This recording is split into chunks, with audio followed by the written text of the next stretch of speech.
Konnichiwa. Today we're going to talk about one of the most versatile aspects of Japanese structure.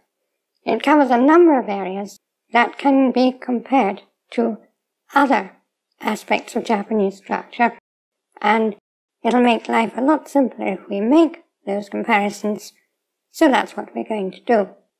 This is something that isn't really explained well by most textbooks, largely because they don't recognize the verb stem system, which is absolutely central to the way Japanese verbs work. So, what it is, what we're going to talk about, is the I stem of Japanese verbs. In Japanese, this is called the Rennyo-kei, which means the connective use form. And we might call it the great connector, because it does a whole range of different connecting jobs, which we're going to talk about now. In English, it's sometimes called the masu stem, which is not inaccurate, because of course it does, among many other things, connect the helper verb masu. I don't like this expression because it stems from the whole ecology where the so-called masu form of verbs, which means verbs shifted into the I stem and having the masu helper verb attached to them, were the base form of verbs. It's not the base form of verbs. It's just verbs with one among many other helper elements attached to them. And if we think it's the base form of verbs, we're going to get very confused about what verbs are and how they work. And I've done a video about that, so if you're in any doubt about all of this, you might want to watch that. So what is this I stem, this Rennyo-kei, and why is it so important? Well, obviously what it is simply the verb shifted from its base u-ro form to the i-ro, so that ku ending verbs end in ki, su ending verbs end in shi, and so forth. Because this is such a wide-ranging structural element, I'm going to compare it to a couple of different things. The first thing, the most obvious thing to compare it to, is the other three verb stems. It's similar to them, of course, because, like all of them, it is used for attaching fundamental helpers. And by fundamental helpers, I mean the things that sometimes get called conjugations in the textbooks. As we know, there is no such thing as conjugation in Japanese. There are just the four stems and various helper verbs, nouns, and adjectives, some of which get arbitrarily called conjugations, some of which don't, and depending on which textbook you read, you'll probably get a slightly different take on which ones are conjugations and which aren't, which is perfectly natural because it's a wholly arbitrary category. Anyway, there's no such thing as conjugation in Japanese, so the whole thing is fantasy. And we don't necessarily expect consistency in fantasy. So, the I stem, as we know, connects the masu helper verb. It also connects a variety of what we may call dedicated helper nouns and helper adjectives. Generally, if we're going to attach helper adjective or helper noun to a verb, we're going to attach it to the I stem. This isn't absolute, but it happens nearly all the time. As we know, the helper adjective nai attaches to the a stem, but that's unusual. So, we can attach a variety of helper adjectives to the I stem. For example, I'm going to take the verb yomu as our model for most of what we're doing today. So let's take the verb yomu, we turn it to the I stem yomi, and we can attach adjectives like yasui, yomi yasui, easy to read, nikui, yomi nikui, hard to read. We also attach things like nagara. Nagara means doing one thing while doing another, so we can say aruki nagara yomu, or yomi nagara ongaku o kiku. So that's while walking, I read. While reading, I listen to music. The so helper, which gives us the meaning of likeness, that also is attached to verbs with the istem. So we say amega furi so. It looks like rain. And I've talked about this so and various related structures in another video, which I'll link. Now this shifts into the area where we can start to compare the istem, the lenyo-ke, the great connector, to the te form. Now the te form is the other great connector, of course. It connects all kinds of things. The istem is an even greater connector. It can connect most of the kinds of things that the te form also connects, and it can do a lot else besides. So with the te form, we often connect helper verbs that are not dedicated helpers, that have a life of their own outside their helper capacity. So we say motte kuru, which means fetch, hold, and come. We can say yatte miru, give it a try, literally do and see. Now, in the same way, we can produce compound verbs with the istem. For example, we say furimawasu, wave around. And to return to our friend yomu, we can say yomi hajimeru, which means start reading, or yomikomu, which means read and pack in, which actually means load in the computer sense. And I've done a whole video on this komu, which you can watch if you're interested in. I'll put a link above and in the information section below, along with everything else. On a computer loading screen, you'll often see yomikomi chu, which is interesting because here you see we have two istems stacked together. Yomikomu itself takes the istem and connects to chu, middle. So yomikomi chu is literally read, pack in, middle, in the process of loading. And this, of course, is a noun. Chu is a noun, and any compound takes on the character of its last element in Japanese. So yomikomi chu is a noun formed by a compound of two istem verbs and a noun.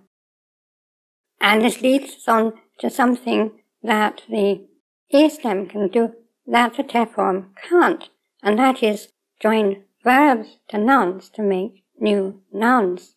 So, for example, we have nakimushi. Naki is the istem of naku, cry.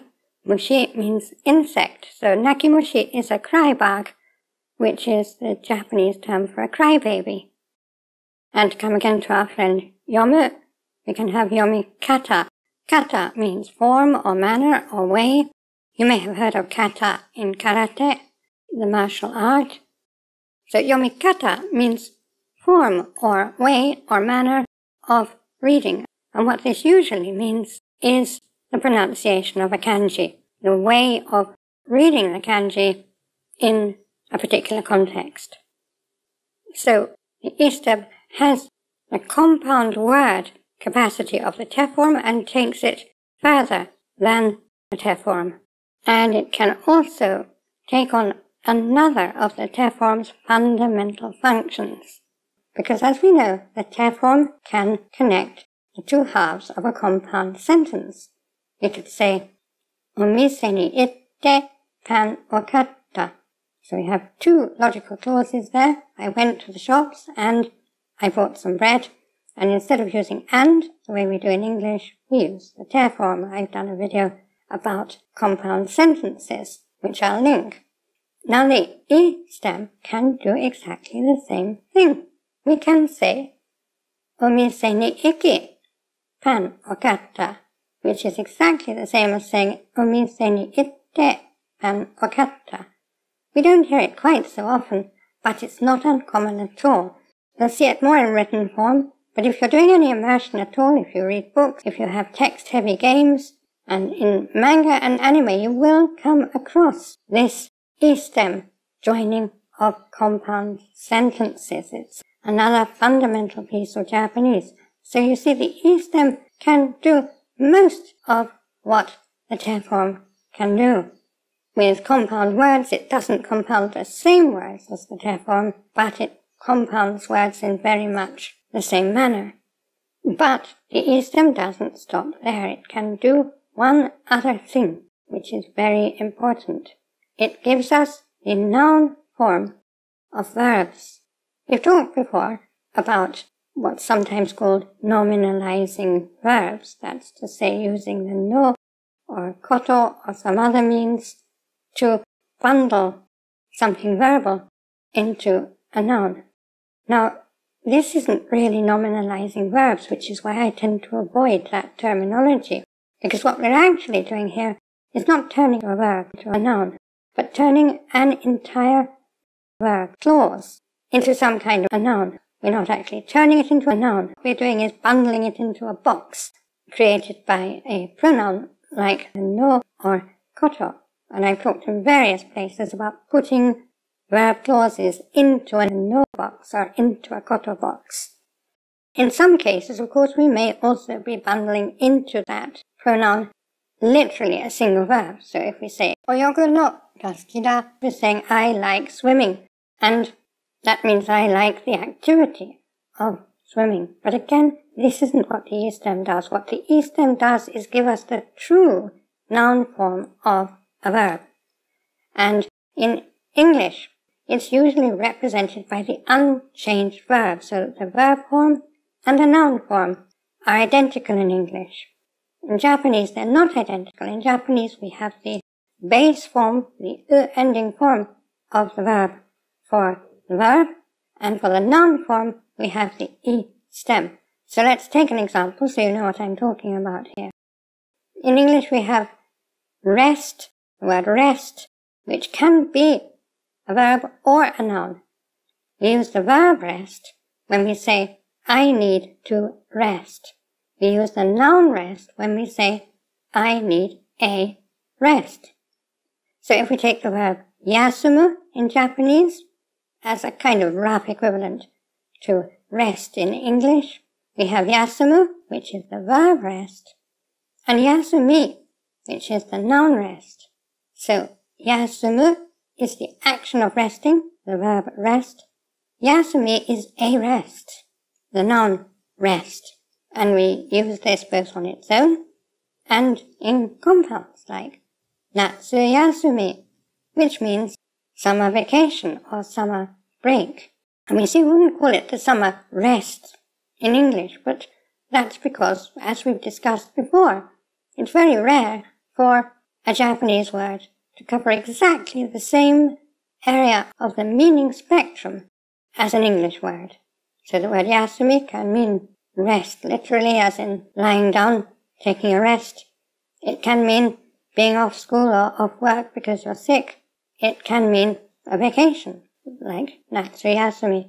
But the point is that the verb form is yasumu, the noun form is yasumi.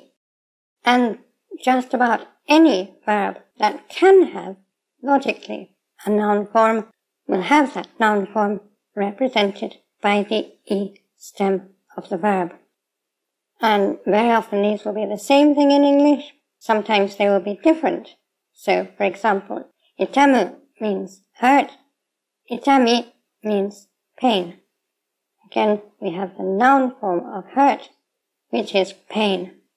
And this is very important because not only does it give us this whole range of verb-formed nouns, but also it plays a role in other structures which are very rarely explained by the textbooks. So if we say, for example, omise ni pan okai ni iku, or koen ni asobi ni iku, what do we mean by the E stem of kao, which is kai, or the E stem of asobu, which is asobi? What we mean is the noun. So when we say koen ni asobi ni iku, we're marking the locational target of the place we're going. We're going to the park, koen, and then we're stating our purpose. Our purpose is this thing of playing, the thing of having fun. and that is asobi. So literally we're saying, I'm going to the park for play. If we say, omise ni pan okai ni iku, we're saying, I'm going to the shops for bread buying. This is how these are structured, and I think very few textbooks actually ever explain that what we're using here is the noun form of the verb.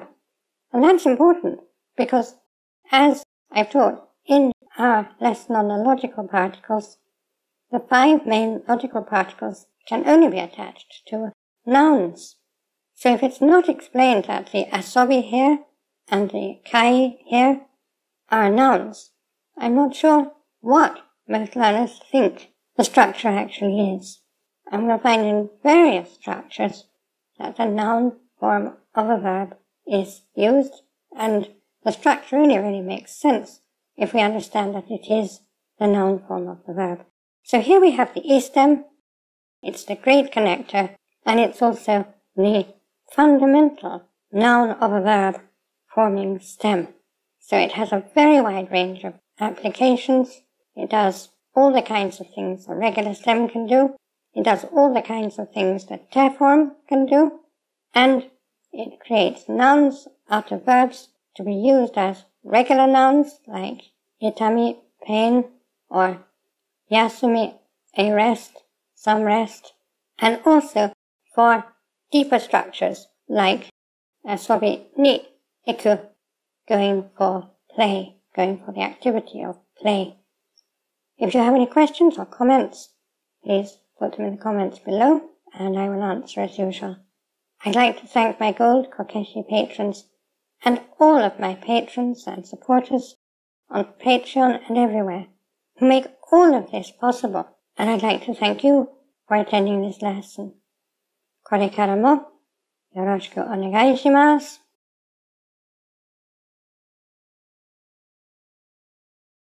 Class dismissed.